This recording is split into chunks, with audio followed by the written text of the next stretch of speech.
Okay, so thank you very much. So my name is Alex Stern, and I'm the Secretary General of the Babiš Buja University Student Council. I'm going to go for a short description of our university, then going to go into the core COVID-19 topics that have been tackled by the university administration after consulting the Student Council. So basically talking about the main aspects of policy that we implement in order to support our students during these difficult times with regards to the entire academic sphere. And then lastly, we'll be touching on the means of communication that have been used in order to disseminate all the relevant information regarding the policies and the policies that have been implemented and the supports that have been granted to students throughout the last semester, the 2019-2020 academic year. So our university is, well, it's located in central Romania. We have 36,000 students based on campus in the city of Cluj-Napoca. We have three main campuses within the city. In all three campuses, we have approximately 6,000 students housed in the student dorms, or we used to have before the pandemic started. Our first one, the main campus, is the ZOOME campus, where we have 4,000 students housed. Then we have the economic faculty campus with approximately 1,200 students. And lastly is the sports park campus with around 800 students. So this is just to get a short idea of how many of these students that are studying here rely on campus accommodation throughout the year in order to be able to participate in on-site teaching activities and lab activities and that sort of stuff.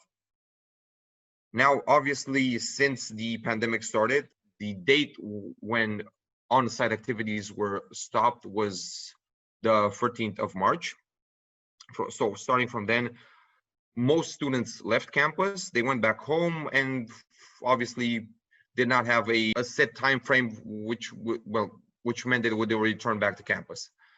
So that meant that from that point on, it was sort of guesswork at the beginning. Some faculties, I forgot to mention, we have 21 faculties in our university, and some of them started rolling out online activities, started teaching using online methods. Both lectures, also seminars. We're sort of in a standby, waiting at that point. We weren't exactly sure how much this would last, unfortunately. So that meant some of our students were lagging on before their academic activities actually started moving forward. Now,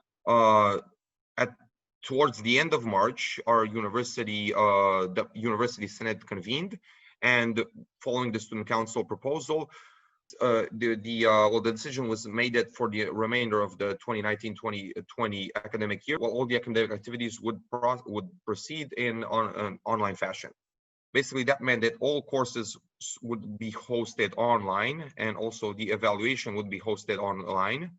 The main platforms that we used were Google Meet, Zoom, Microsoft Teams, and for evaluation, Google Forms, Microsoft Forms. Most evaluations took the form of student quizzes. And another important aspect was the fact that the students that remained on campus, or students that needed to return to campus because they were lacking the proper internet connection, which would allow them to partake in both teaching and evaluation activities.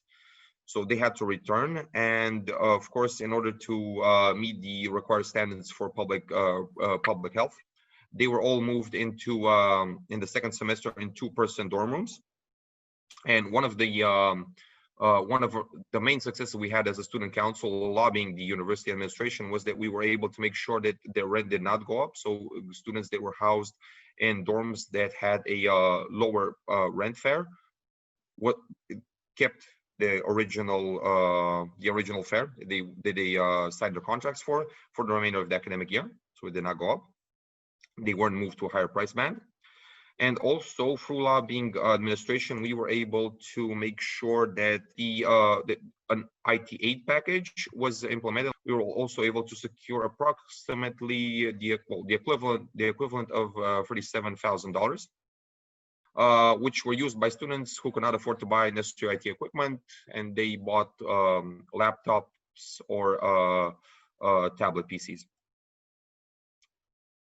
And finally, what we were able to make sure was implemented as a student council, we were able to make sure that three categories of fee exemptions, mainly tuition fees, so tuition fee penalties. So if students were late on their tuition fees, they would normally incur a penalty each day. It was a certain percentage of their semestral allowance, and we made sure that that was stopped. So they were able to pay by the end of the year what they would have paid if they would have made the payment on time. And the same thing was in place for dorm fees. And we were also able to secure dorm fee waivers for students that were coming from less favorable socioeconomical backgrounds. And now moving on to the means of communication. Normally, our student council and our university, we jointly work on disseminating student news, everything that is of interest for the student community, through both online and offline methods. And in this case, we relied extensively on the online because we didn't have a lot of students on site. So that meant all of the reach on all our social media accounts went up, both for the university and for the student council social media accounts. So basically, we went through websites and social networks. That meant, I can give you some examples. You can see here that, I mean, normally, like I said, we got around, all of our students are close to 50,000 students. And this was the one here. This is our initial, the initial post we had with some measures pertaining to moving from on-site teaching to off-site teaching. It had 125,000 reach with over 19,000 engagements. And then some other news. I mean, we're still working on statistic at the moment, trying to see where we are at the by the end of September. But so far, we have a over 250% increase in the reach we normally had before COVID-19, as long as Facebook is included. But we also extended our in partnership with some of the student organizations within the university. We've been able to extend our network, and we implemented some surveys, which were used in order to highlight the main issues that students were facing. As you can see here, one of them was, can you spot the problem?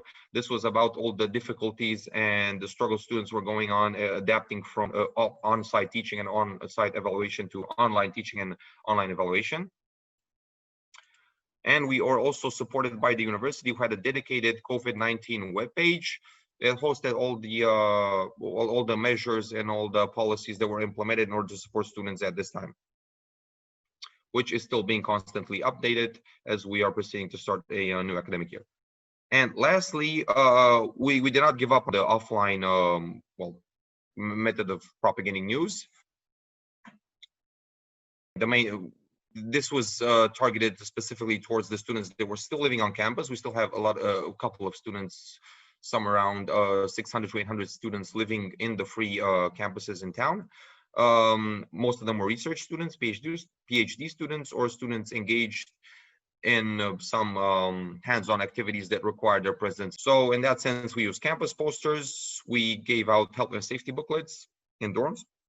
And of course, we used our extensive array of student representatives to give word-of-mouth guidance. Some examples, these are some, put them in Instagram posts, but this is basically what they look like. And this, for instance, is a hotline number for all students that were facing distress or a sort of a withdrawal, seeing they weren't able to communicate well in the normal environment they had before the pandemic. And this was opened daily for 6 hours. And some of the covers of the booklets we handed out around campus. And these were, of course, available to all students.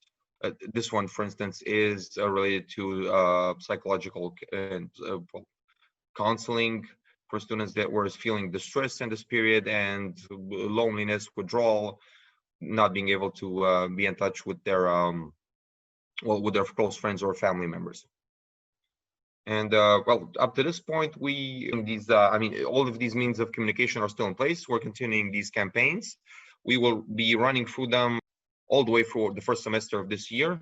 And well, as we are expecting that, the situation will probably improve, but we're still trying to be as cautious as possible.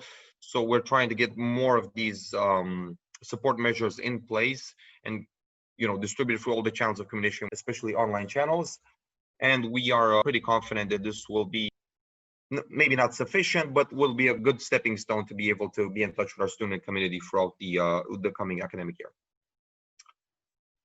And yeah, that is about it. So if there are any questions.